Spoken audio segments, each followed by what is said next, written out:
आज हम लोग बायोलॉजी सब्जेक्ट के बारे में अध्ययन करेंगे।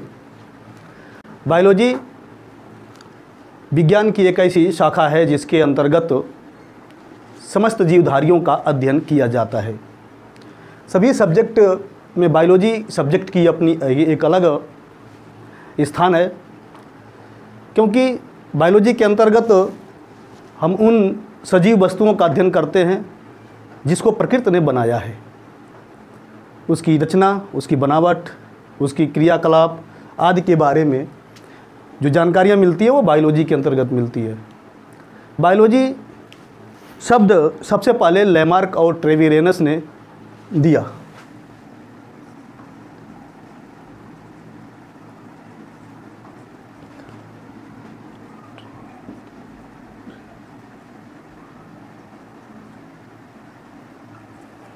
लैमार्क और ट्रेविरेनस ने बायोलॉजी शब्द दिया। बायोलॉजी दो शब्दों से मिलकर बना होता है।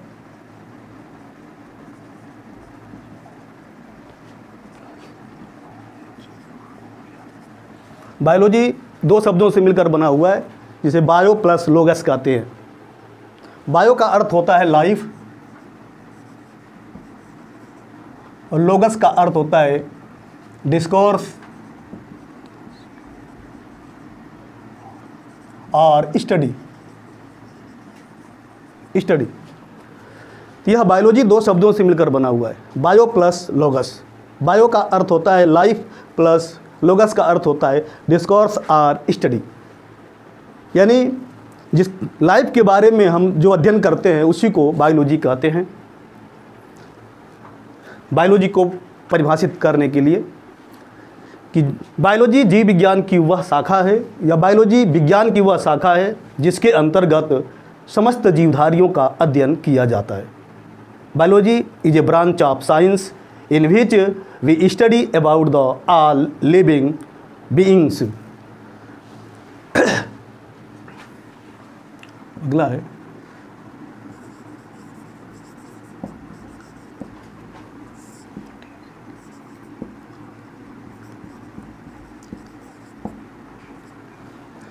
बायोलॉजी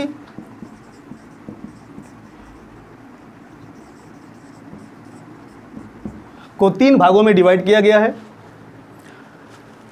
इसको जूलॉजी बोलते हैं,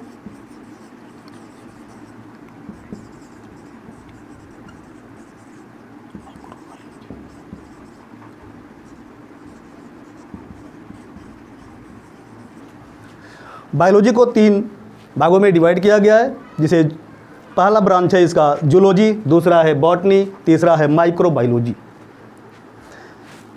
इसमें से तीन शाखाओं में से आज के डेट में जो पूरी धरती पर पूरे मानव जाति के अंतर्गत कोरोना वायरस की जो चर्चा चल रही है, यह कोरोना वायरस हमारे बायोलॉजी के तीनों ब्रांचों में से माइक्रोबायोलॉजी से रिलेटेड है। कोरोना वायरस का अध्ययन माइक्रोबायोलॉजी के अंतर्गत किया जाता है। माइक्रो का अर्थ होता है कि जो बहुत ही सूक्ष्म जीव के अंतर्गत आता है। यह नॉन विजिबल होता है, अदृश्य होता है, जो दिखाई नहीं देता है। जिस प्रकार से आप देखे होंगे कि एक पिक्चर मिस्टर इंडिया में अनिल कपूर दिखता नहीं है, लेकिन वह अदृश्य होता है और वह अपने दुश्मन पर अटैक करता है। ठीक उसी प्रकार से कोरोना वायरस एक अदृश्य दुश्मन है जो मानव जात के ऊपर अटैक करता है। इसका अध्ययन माइक्रोबायोलॉजी के अंतर्गत ही किया जाता है। इस प्रकार से तीन ब्रांचों के अंतर्गत हम सभी सजीवों का अध्ययन करते हैं। जूलॉजी के अंतर्गत सभी जंतुओं का अध्ययन किया जाता है तथा बॉटनी के अंतर्गत समस्त पेड़ पौधों का अध्ययन किया जाता है। अब बात आती है कि what is living beings. What is living beings, सजीव क्या है? सजीव को डिफाइन करना है। इस धरती पर सजीव को डिफाइन करना बहुत कठिन कार्य है, क्योंकि सजीव की परिभाषा देना बहुत ही कठिनतम कार्य है, क्योंकि सजीव की कोई सटीक परिभाषा नहीं होती। हम किसी भी सजीव का आकलन उसके कुछ कैरेक्टर के आधार पर करते हैं कि वह सजीव है या निर्जीव है। सभी सजीवों के अंतर्गत कुछ मूलभूत ऐसी क्रियाएं होती हैं, कुछ ऐसे लक्षण होते हैं जिन लक्षणों के आधार पर हम सजीवता को पहचानते हैं और निर्जीव पदार्थों से उसका डिफरेंशिएशन करते हैं, अंतर करते हैं। उदाहरण के तौर पर जैसे है गमन, मोशन। सजीवों के अंतर्गत मोशन होता है जिसके आधार पर हम उसको सजीव वर्ग में डिवाइड करते हैं या उसको सजीव मानते हैं। इसी प्रकार से सबसे मेन एक करेक्टर है सजीव का जिसे कहते हैं रिप्रोडक्शन यानी जनन। जनन सभी सजीवों का मुख्य लक्षण है। अगर वह सजीव है तो वह अपनी संतानोत्पत्ति करता है, वह अपनी पीढ़ी को आगे बढ़ाता है, नई संतान को उत्पन्न करता है, क्योंकि निर्जीव में ऐसा लक्षण नहीं पाया जाता है। इसके अतिरिक्त और भी लक्षण हैं जो सजीव को दर्शाते हैं, जिसमें मुख्य लक्षण एक है आपका सेंसिटिविटी, सेंस ज्ञान का होना। सजीव के अंतर्गत ये क्षमता होती है कि वह वातावरण के अंदर होने वाले प्रत्येक परिवर्तन को, चेंज को फील करता है, महसूस करता है। जो सजीव के लक्षण के अंतर्गत यह सजीव की पहचान कराता है कि यह सजीव है जिसके अंतर्गत यह गुण पाया जाता है। तो इन तमाम जो है लक्षणों के आधार पर हम सजीव की पहचान करते हैं और उसको पहचानते हैं। फिर निर्जीव के अंतर्गत हम अंतर स्पष्ट करते हैं। आगे हम देखेंगे कि सजीव के कौन कौन से कैरेक्टर्स हैं, कितने कैरेक्टर्स पाए जाते हैं। How many characters of the living beings.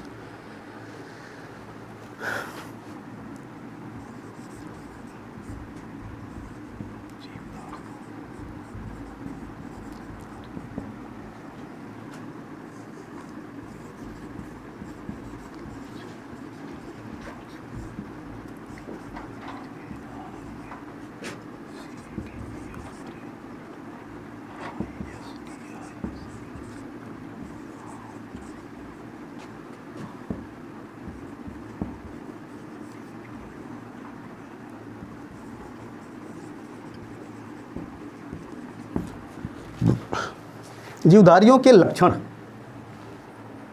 Characters of the living organism. प्रत्येक जीवधारी के कौन कौन से कैरेक्टर होते हैं उनके बारे में हम डिटेल स्टडी करेंगे। जीवधारियों का जो लक्षण मुख्य है वो है पहला वृद्धि, जिसको ग्रोथ कहते हैं। वृद्धि यानी ग्रोथ। ग्रोथ एक ऐसा कैरेक्टर है जो प्रत्येक जीवधारियों के अंतर्गत पाया जाता है। जीवधारियों के अंतर्गत होने वाला जो वृद्धि है यह आंतरिक वृद्धि, इंटरनल ग्रोथ के रूप में जाना जाता है, क्योंकि कुछ ऐसे निर्जीव पदार्थ भी हैं जिनमें वृद्धि होती है, लेकिन वह वृद्धि एक्सटर्नल ग्रोथ के रूप में जाना जाता है। यह बाह्य वृद्धि कहा जाता है, इसलिए उसको सजीव के अंतर्गत नहीं रखा जाता है। जैसे चलती हुई ट्रेन में भी गति होती है, लेकिन वह सजीव के अंतर्गत नहीं आता है, क्योंकि वह एक्सटर्नल वर्क के अंतर्गत आता है। वृद्धि किसी भी सजीव के अंतर्गत जो ग्रोथ होता है, जो वृद्धि होती है, इस वृद्धि का जो मेन कारण होता है सेल डिवीजन, कोशिका विभाजन। कोशिका विभाजन जीवधारियों के अंतर्गत होने वाली एक ऐसी क्रिया है, जैविक क्रिया है, जिसके द्वारा प्रत्येक जीवधारी अपने आकार, अपने भार आदि में वृद्धि करता है और बढ़ता है।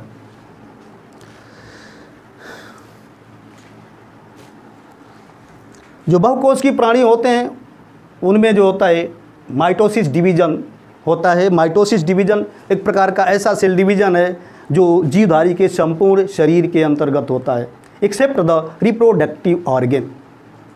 माइटोसिस सेल डिवीजन के द्वारा the number of cell increase करते हैं, कोशिकाओं की संख्या बढ़ती है।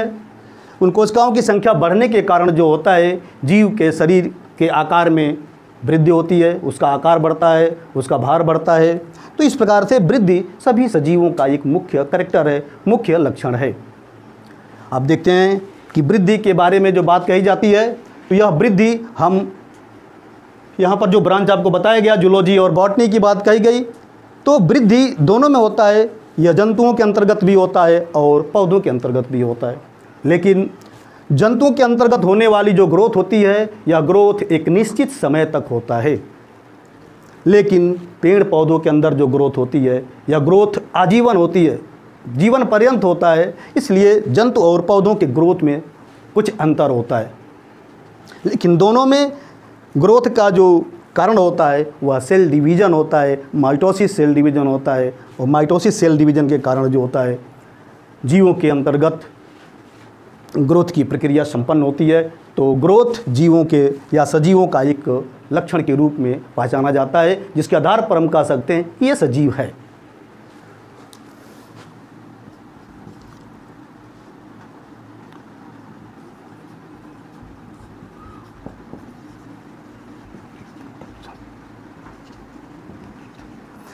सजीवों का दूसरा कैरेक्टर है जनन। जनन जीवधारियों की एक मुख्य जैविक क्रिया है, जिसके कारण जीवधारी का इस धरती पर अस्तित्व बना रहता है।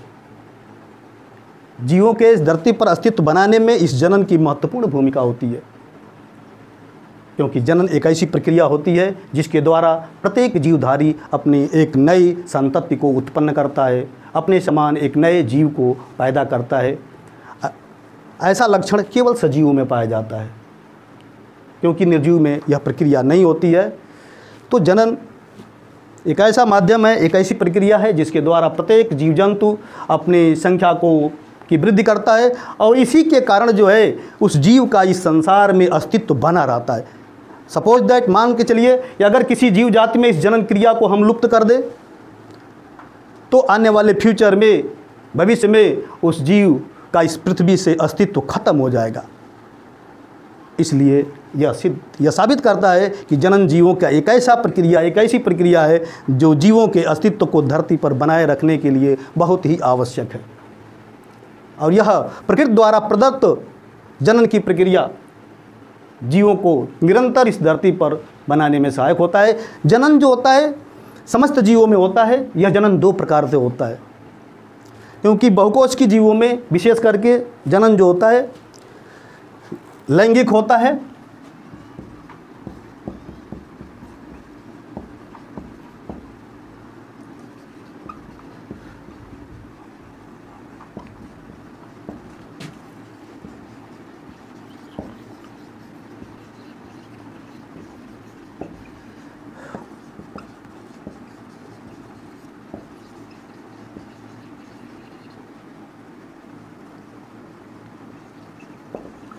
तो यह जनन दो प्रकार का होता है, एक लैंगिक एक अलैंगिक।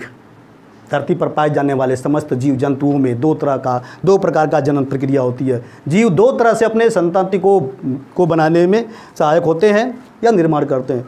लैंगिक जनन एक ऐसा जनन होता है जो उच्च कोटि के जीवों में पाया जाता है, और लैंगिक जनन के अंतर्गत एक खास बात है कि यहाँ पर एक मियासिस डिवीजन होता है, अर्धसूत्री विभाजन होता है, जिसके कारण इन जीवों में डाइवर्सिटी, भिन्नता अत्यधिक पाई जाती है।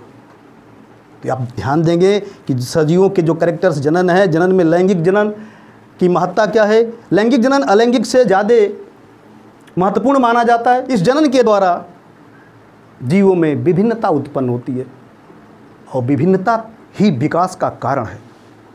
कोई भी जीव धरती पर विकास करता है, वो किस कारण से करता है? वो लैंगिक जनन के कारण करता है। उसकी शारीरिक रचना, उसकी बनावट, उसकी रूपरेखा, उसकी क्वालिटी आदि यह डिपेंड करता है लैंगिक जनन पर, क्योंकि हर लैंगिक जनन के पश्चात जो होता है मियोसिस डिवीजन संपन्न होता है, जिसके अंतर्गत आप जानते होंगे कि क्रॉसिंग ओवर होता है। क्रॉसिंग ओवर के कारण जो होता है जीन विनिमय होता है, और जीन विनिमय के कारण जो होता है उस जीव के कैरेक्टर में बदलाव आता है, परिवर्तन आता है, और अच्छे जीव का विकास होता है।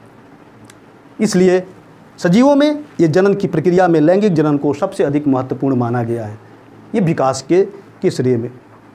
दूसरा है अलैंगिक जनन। अलैंगिक जनन जो होता है यह लोअर एनिमल्स में या लोअर प्लांट के अंतर्गत होता है। जो निम्न कोटि के जीव जंतु धरती पर पाए जाते हैं उनमें भी जनन की प्रक्रिया संपन्न होती है। वो भी अपनी वंश वृद्धि करते हैं, वो भी अपनी संख्या को आगे बढ़ाने का कार्य करते हैं, लेकिन उनमें जो तकनीक होती है वह अलैंगिक होती है। इसे कहते हैं एसेक्सुअल रिप्रोडक्शन। एसेक्सुअल रिप्रोडक्शन एक ऐसी प्रक्रिया है जिसके अंतर्गत एक जीव अपने समान जीव की उत्पत्ति करता है, लेकिन एकल जीव इसमें भाग लेता है। लैंगिक जनन में 2 जीवों की आवश्यकता पड़ती है, जिसमें मेल और फीमेल के नाम से जाना जाता है, जबकि अलैंगिक जनन में एकल जीव द्वारा ही नए जीव की उत्पत्ति होती है। तो आप देखेंगे कि अलैंगिक जनन में मियोसिस नहीं होता है, यह माइटोसिस क्रिया के द्वारा अपने सेल को डिवाइड करता है और नए जीव का निर्माण करता है। तो यहाँ पर सजीव के लक्षण के रूप में दर्शाया जाता है, इसलिए यहाँ पर सीमित देना ही ठीक है कि इस जनन सजीवों का एक मुख्य लक्षण है, और जनन के माध्यम से किस प्रकार से डाइवर्सिटी आती है इस धरती पर, किस प्रकार से धरती पर उच्च कोटि के पौधों का, उच्च कोटि के जंतुओं का विकास निम्न कोटि के जंतुओं से हुआ, क्योंकि निम्न कोटि के जंतुओं में अलैंगिक जनन होता है। अब अलैंगिक जनन की खासियत एक और ध्यान देंगे कि अलैंगिक जनन एक ऐसा जनन है जिसमें अपनी संतति में आनुवंशिक पदार्थ पूरा ट्रांसफ़र होता है, क्योंकि माता पिता से जो आनुवंशिक जो जेनेटिक मटेरियल होता है वो पूरा संतान के अंतर्गत जाता है। इसलिए अलैंगिक जनन से उत्पन्न जो संतति होती है, जो डॉटर होता है, वो मार्फोलॉजिकल और जेनेटिकली या एकदम वह पेरेंट के समान होता है, हम शकल होता है, इसीलिए इसको क्लोन भी कहते हैं। एक वर्ड आता है क्लोन शब्द, व्हाट इज क्लोन? तो क्लोन एक ऐसा जीव होता है जिसकी मॉर्फोलॉजी, जिसकी आकार की, जिसकी स्ट्रक्चर, संरचना, बाह्य रूप, रंग और उसका जेनेटिक कैरेक्टर जो है टोटल अपने पेरेंट्स से मिलता है 100%, इसलिए उसको क्लोन कहा जाता है। तो ये जनन जो है सजीवों का एक कैरेक्टर या लक्षण के रूप में। अगला देखेंगे इसमें कि जनन के बाद जो होता है उपापचय, एक वर्ड आता है उपापचय, मेटाबॉलिज्म।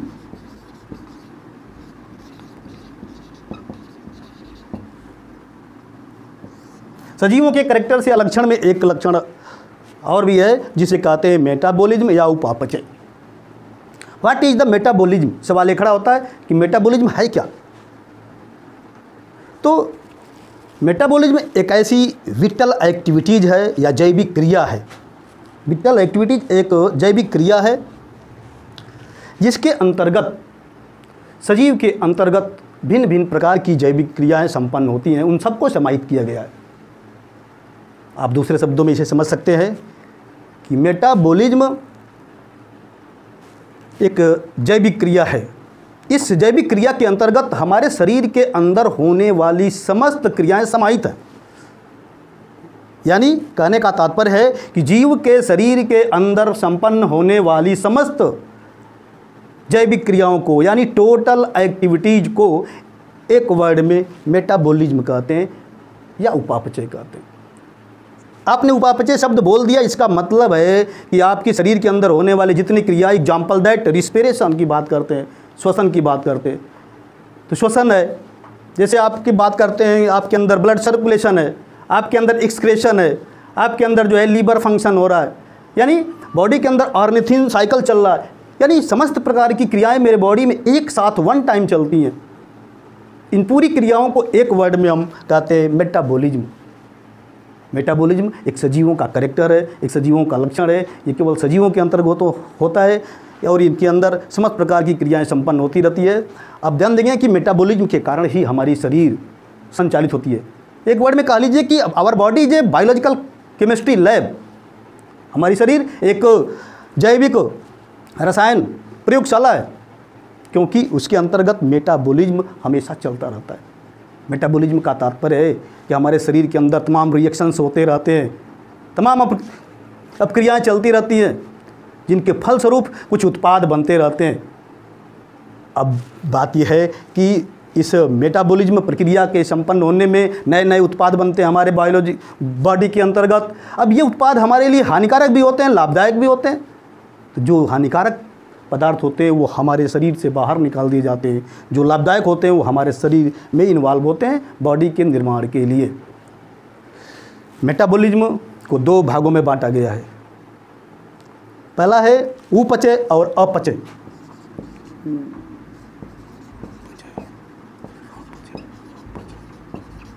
उपचय और अपचय, कैटाबॉलिज्म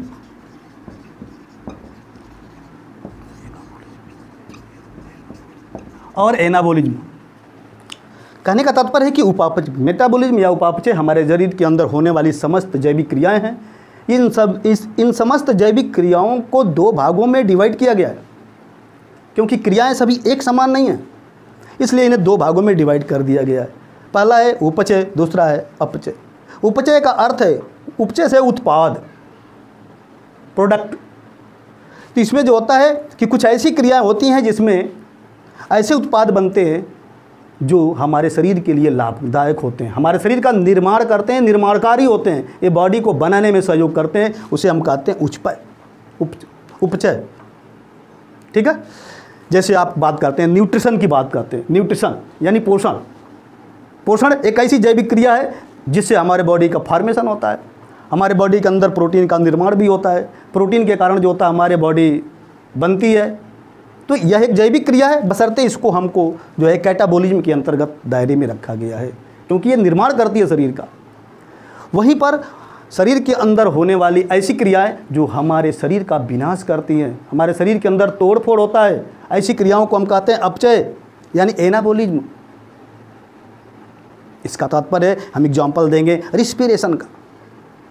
हम कहते हैं कि हम श्वसन करते हैं, सांस लेते हैं, सांस में ऑक्सीजन अंदर जाती है, लेकिन इस श्वसन जैविक क्रिया हमारे शरीर के लिए आवश्यक भी है, क्योंकि हमारे शरीर को एनर्जी सप्लाई करने के लिए श्वसन आवश्यक है, क्योंकि श्वसन के माध्यम से ऑक्सीजन ही हमारे भोजन को जलाता है और तभी हमारे बॉडी में ऊर्जा निकलती है। लेकिन हमारी बॉडी जलती है, हमारे सेल का, हमारे बॉडी का विनाश होता है और विनाश के कारण शरीर घटती है, लेकिन उससे उत्पन्न ऊर्जा हमारे शरीर को संचालित करता है, हमारे शरीर को चलाता है। इसलिए ये श्वसन एक जैविक क्रिया जो सजीवों के अंतर्गत एक लक्षण के रूप में पाया जाता है, जो सजीव के जीवन को संचालित करने में सहायक होता है, यह एक अपचय क्रिया है। लेकिन इस अपचय क्रिया में शरीर की तोड़ फोड़ होती है, शरीर के अंतर्गत तोड़ फोड़ होता है, विनाश होता है, दहन होता है। कंब्यूशन की बात करते हैं, जिसको हम दहन कहते हैं। ऑक्सीजन एक ऐसी गैस है जो बॉडी में जा करके दहन या जलाने की प्रक्रिया को संपन्न करती है, जिसको हम कंब्यूशन कहते हैं, दहन कहते हैं। ऑक्सीजन ग्लूकोज को जलाता है तो उससे एनर्जी निकलती है, इसलिए यह एक अपचय के अंतर्गत रखा गया है। अगर श्वसन की रेट हमारी बढ़ती जाती है तो हमारी शरीर घटती जाती है। सपोज दैट दमा के पेशेंट जो होते हैं, यह सांस तेज़ी से लेते हैं तो ऑक्सीजन हमारे अंदर जो जाता है अधिक, वो हमारे सेल को, हमारे बॉडी को ये जलाने का कार्य करता है, जिससे ऊर्जा प्राप्त होती है, जिससे ऊर्जा निकलती है। तो श्वसन से हमारे शरीर का भार घटता है। रियली जो है कि श्वसन से हमारे शरीर का भार घटता है। तो अगर श्वसन न हो तो हमारे शरीर का वजन इतना बढ़ जाए कि हम एक जगह स्थिर हो जाए, क्योंकि ग्रोथ तो हमेशा होता है, लेकिन उस ग्रोथ को बैलेंस करता है उपचय, अपचय क्रिया जो है। इसलिए उपापचय को दो श्रेणियों में डिवाइड किया गया शरीर के अंतर्गत, उपचय और अपचय क्रिया के अंतर्गत, क्योंकि निर्माणकारी भी होता है और विनाशकारी, दोनों प्रकार की क्रियाएं होती हैं।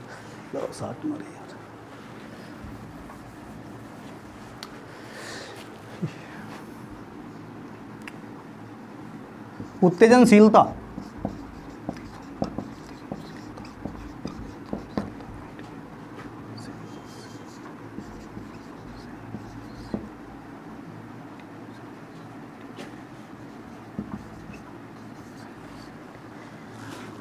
सजीवों के कैरेक्टर्स में एक लक्षण और है जिसे कहते हैं उत्तेजनशीलता। इसी के अंतर्गत आता है एडेप्टेशन भी, जिसे कहते हैं अनुकूलन। सभी सजीव जहाँ पर निवास करता है, जहाँ पर रहता है, जहाँ पर उसका हैबिटाट होता है, वो उस हैबिटाट में रहते हुए वहाँ के सराउंडिंग के प्रति सेंसिटिव होता है, वहाँ के वातावरण के प्रति हमेशा यह संवेदनशील होता है। जिस प्रकार का वातावरण उस सजीव के चारों तरफ का होता है, वह सजीव उसी वातावरण के अनुसार अपने को धीरे धीरे वो बदलता जाता है, क्योंकि वह उसे रिसीव करता है, उसे ग्रहण करता है। क्योंकि हमारे शरीर के अंदर तमाम प्रकार की स्किन है और हमारे पास संवेदी अंग हैं जो हमारे वातावरण के हर संवेदना को रिसीव करती है, और उसी के अनुसार ताप है, टेम्परेचर है, ह्यूमिडिटी है आदि प्रकार के जो कारक हैं, ये हमारे शरीर को परिवर्तित करने का काम करते हैं। और इन चीज़ों का ज्ञान होता है। अगर हम इस समय गर्मी का मौसम चल रहा है, गर्मी बढ़ रही है, तो हमें फील कैसे होता है गर्मी बढ़ रही है? गर्मी ना दिखती है, ना छू सकते हैं, ना देख सकते हैं, फिर हम कैसे मानते हैं कि गर्मी बढ़ गई? गर्मी बढ़ने का सेंस है कि हमारी बॉडी, हमारी स्किन जो है सेंसिटिव है, यह टेम्परेचर जो इंक्रीज हो रहा है, जो अदृश्य है, उसे ये रिसीव करती है और हमारे ब्रेन को फील कराती है, तो हम महसूस करते हैं कि टेम्परेचर बढ़ रहा है, गर्मी बढ़ रही है। तो यह सभी सजीवों के अंतर्गत एक करेक्टर होता है कि वह वातावरण की हर संवेदना को रिसीव करके उसका ज्ञान प्राप्त करती है, और इसीलिए उनके अंतर्गत एडेप्टेशन भी होता है, क्योंकि एडेप्टेशन पत्थर के अंदर नहीं होगा, एडेप्टेशन पत्थर में नहीं होगा, निर्जीव में नहीं होगा, क्योंकि वह सेंसिटिव नहीं है, वो रिसीव नहीं करता है, वातावरण के हर परिवर्तन को वो अपने अंदर लेता नहीं है। तो सजीवों के अंतर्गत इस गुण के कारण इनके अंतर्गत जो होता है अनुकूलता आती है, एडेप्टेशन आता है, जिससे उनके अंदर बदलाव भी होता है। जीव जिस वातावरण में रहता है वह उसी के अनुसार अनुकूलित हो जाता है, अपने जीवन को जीता है। जैसे मछली जल में रहती है तो जल के वातावरण के प्रति सेंसिटिव होती है, और जल के अनुसार ही उसके बॉडी का एडेप्टेशन होता है, उसके अंगों का डेवलपमेंट होता है, विकास होता है, और फिर वहाँ पर वो सफल जीवन जीने के लिए सक्षम होती है। तो सजीवों का एक कैरेक्टर ये भी।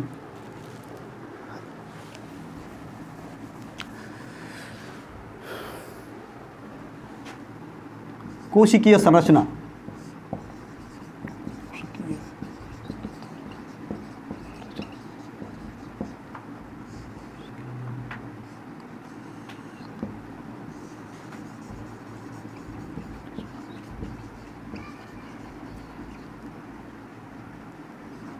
सेलुलर स्ट्रक्चर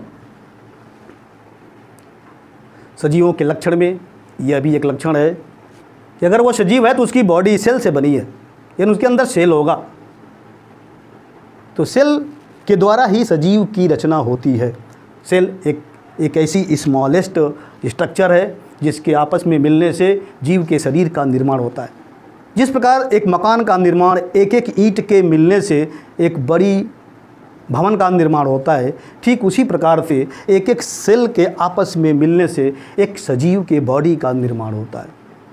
तो कोशिकीय संरचना भी सजीव का एक मुख्य लक्षण होता है।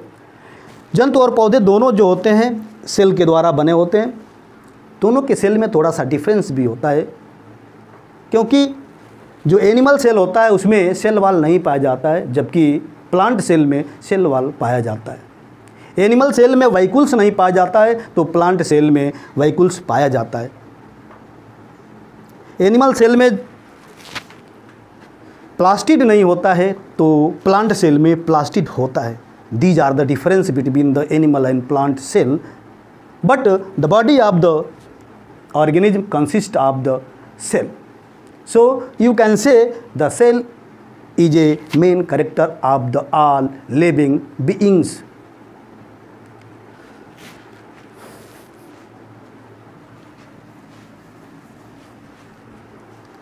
अगली बात करते हैं हम पोषण की।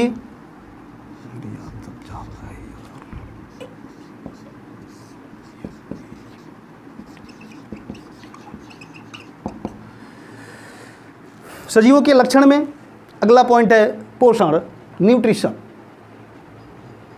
अगर सजीव है तो उसे पोषण की आवश्यकता है। पोषण का अर्थ होता है taking of food. The process of the taking food by the organism is called the nutrition. सजीवों द्वारा भोजन ग्रहण करने की प्रक्रिया को पोषण कहते हैं। यानी समस्त सजीव भोजन लेते हैं या भोजन ग्रहण करते हैं, यह सजीव के एक लक्षण है, क्योंकि सजीव के शरीर को संचालित करने के लिए एनर्जी की आवश्यकता होती है, और उस वह एनर्जी जो होती है न्यूट्रिशन से प्राप्त होती है। इसलिए न्यूट्रिशन सभी सजीवों के लिए आवश्यक होता है, और यह एक सजीव के कैरेक्टर के रूप में जाना जाता है।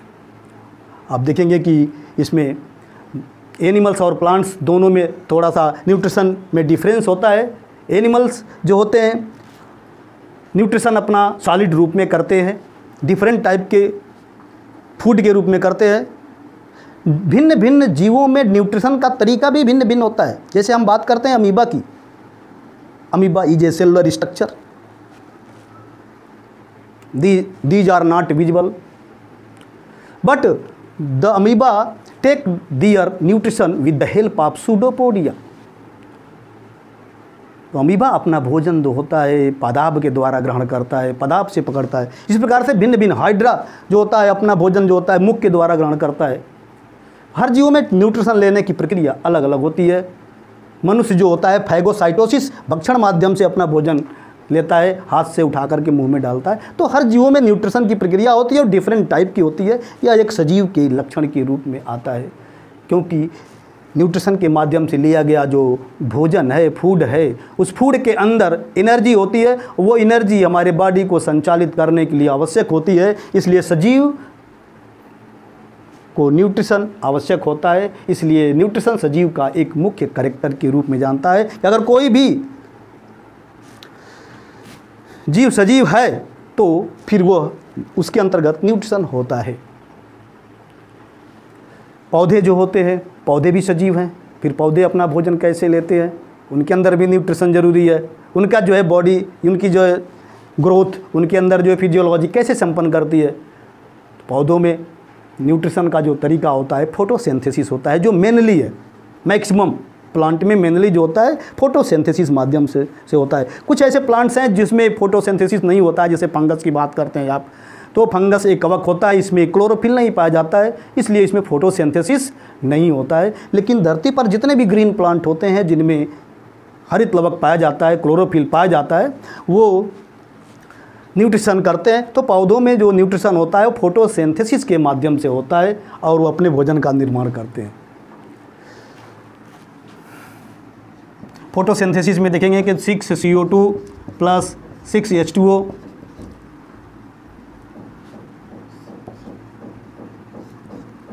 सनलाइट,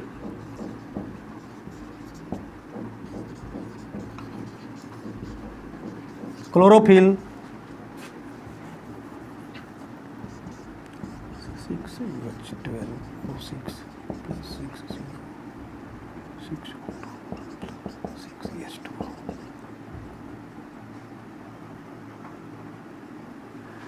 ये फोटोसिंथेसिस का रिएक्शन है जिसके द्वारा पौधे अपने न्यूट्रिशन पोषण को प्राप्त करते हैं। पौधे अपने न्यूट्रिशन पोषण को लेने में, भोजन बनाने में CO2 के 6 मोल का प्रयोग करते हैं, वाटर के 6 मोल का, प्लस सनलाइट और क्लोरोफिल की उपस्थिति में यह ग्लूकोज का निर्माण करते हैं। पौधों में जो फूड बनता है जो वो ग्लूकोज के रूप में बनता है। और इसी दौरान जो होता है ऑक्सीजन गैस रिलीज होती है। पौधों में फोटोसिंथेसिस के माध्यम से ही ऑक्सीजन गैस रिलीज होती है जो वायुमंडल में जाती है, और यह ऑक्सीजन जीवन के लिए आवश्यक होती है। आप देखेंगे टीवी पर प्रचार आता है, पेड़ लगाइए। पेड़ लगाने का तात्पर्य क्या है कि पेड़ ही एक ऐसे धरती पर जीव हैं जो वायुमंडल में ऑक्सीजन रिलीज करते हैं बाय फोटोसिंथेसिस। इसलिए हमारे लाइफ में पेड़ पौधों का अत्यधिक महत्व है। ये दोनों एक ही सिक्के के दो पहलू हैं कि अगर हम धरती से पेड़ पौधों को समाप्त कर दें तो जंतुओं का जीवन ऑटोमेटिक अपने आप समाप्त हो जाएगा। इसलिए पेड़ पौधे धरती पर हैं तो जीवन है, जंतु हैं, तो इसलिए इनमें O2 ऑक्सीजन गैस रिलीज होती है जो जीवन को संचालित करती है। वायुमंडल को भी शुद्ध रखने में इन पौधों की भूमिका होती है, क्योंकि ये अपने भोजन बनाने में पेड़ पौधे CO2 को एब्जॉर्ब करते हैं। तो इस दुनिया पे, इस धरती पर भिन्न भिन्न स्रोतों से जो CO2 का प्रोडक्शन होता है ये वायुमंडल में, इन्वायरमेंट में जाता है, और CO2 का इन्वायरमेंट में बढ़ जाना ही प्रदूषण है, पॉल्यूशन है। पढ़ते होंगे आप लोग। तो अब इस वायुमंडल से कोई ऐसी तकनीक नहीं, या इस दुनिया में कोई ऐसी मशीन नहीं जो वायुमंडल के CO2 को रिड्यूस कर दे या घटा दे। आज तक वैज्ञानिकों के पास अभी कोई ऐसी तकनीक नहीं है जिससे वायुमंडल के ऑक्सीजन CO2 को हम डिक्रीज कर दें या घटा दें। इसलिए पूरी दुनिया एक संदेश देती है कि अधिक से अधिक पेड़ पौधों को लगाया जाए, क्योंकि पेड़ पौधे ही CO2 के रिसीवर होते हैं। पेड़ पौधे ही अपने भोजन बनाने में CO2 को ग्रहण करके वायुमंडल से घटा सकते हैं, कम कर सकते हैं, जिससे पॉल्यूशन, प्रदूषण जो है बैलेंस हो सकता है। तो ये सजीवों का एक करैक्टर है। पोषण जो सभी सजीव में होता है, जंतु में होता है, पौधे में होता है। दोनों अपने अपने तरीके से भोजन को ग्रहण करते हैं और इस भोजन से अपने जीवन को संचालित करते हैं। तो सजीव है तो उसे पोषण आवश्यक है। उत्सर्जन, हम एक दो घंटा हमको पता नहीं चल रहा, दिक्कत हमारी क्लास में। एक्सक्रेशन, सजीव के एक अन्य लक्षण और हैं जिसे कहते हैं उत्सर्जन, एक्सक्रेशन। उत्सर्जन एक ऐसा उपापचयी क्रिया है इसके पहले हमने आपसे वर्णन किया उपापचय, व्हाट इज मेटाबॉलिज्म, जिसमें आपको बताया गया कि शरीर के अंतर्गत होने वाली समस्त जैविक क्रियाओं को मेटाबॉलिज्म कहते हैं। उस मेटाबॉलिज्म की ही एक क्रिया है उत्सर्जन, जो सभी सजीवों में होता है। हमने कहा था कि मेटाबॉलिज्म के दौरान भिन्न भिन्न प्रकार के पदार्थ बॉडी के अंतर्गत उत्पन्न होते हैं, जिसमें से कुछ लाभदायक होते हैं, कुछ हानिकारक होते हैं। तो हमारे शरीर में उपापचय के दौरान उत्पन्न हुए हानिकारक पदार्थों को शरीर से बाहर निकालने की क्रिया को उत्सर्जन कहते हैं, और ये सभी सजीवों में होता है। तो उत्सर्जन एक ऐसी जैविक क्रिया है जो समस्त सजीव में होता है, और वो सजीव के अंदर की विषाक्त पदार्थों को, नाइट्रोजनस मटेरियल को शरीर से बाहर निकाल करके उस सजीव को एक स्वच्छ और संतुलित जीवन जीने के लिए सहायक होते हैं। यह एक सजीव का लक्षण है। ठीक, आज का पाठ्यक्रम यही समाप्त होता है।